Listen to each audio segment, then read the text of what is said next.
Hello mga kadets, magandang buhay po sa inyong lahat. Samahan niyo ako ngayon sa ating exploration dito sa kagubatan. Ang lugar na ito mga kadets ay nasa gilid ng nakaway na sapa. Sabi ng mga living witness dito na mayroon daong kuweba dito dati. Ngunit biglang nawala mga kadets. Kaya hahanapin natin mga katets at pagpunta ko dito ay nakita ko kagad. Itong malaking bato na ito mga katets na parang may litrante ay wala daw yan dati, maliit na bato lang ang nandyan.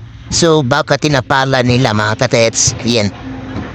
So litrante, merong coding dyan na close cave yata ang kahulugan at sa kanya down din yata yung kahulugan yan. So hindi ako marunong sa mga coding at meaning ng mga ganyan.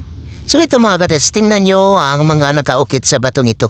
So hindi ito halata na parang nature lang mga katets. Hugis heart ang batong ito at ginawang takip dito sa kuwibang nawawala mga katets. Ito mga katets, ayan, merong butas na parang may cracks o para siyang katiday.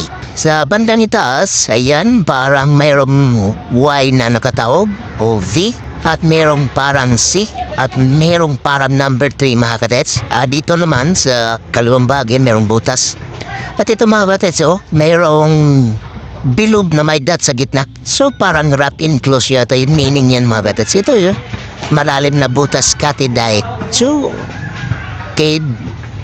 nasa likod nito ang kuweba na hinahanap nila mga katets. Pero hindi nila alam, ako lang nagkakalab nito mga katets. Ayan yung sinasabi kong parang C at parang 3. Yan. So, ayan mga katets, mayroong mga sekreto yan mga katets. Parang nature lang, pero yung nakatihaya na number 3, hindi na nature yan mga katets. At sa itaas, meron siyang eye pointer na nagtuturo na ang deposit dito sa likod natin. So, ang ibang deposit mga katets, di na natin mapuntahan. So, ang malapitan lang natin ang maturo natin. Mula dyan sa butas, pupunta dito sa likod ko, yan, straight niyan, yan kasi ang pointer ng deposit. Sa likod ko, 6 feet, nandun ang deposit. Diyan siya mga katets, ayan. Pabukayin mo yan, nandyan yung deposit na hinahanap natin mga katets, ayan.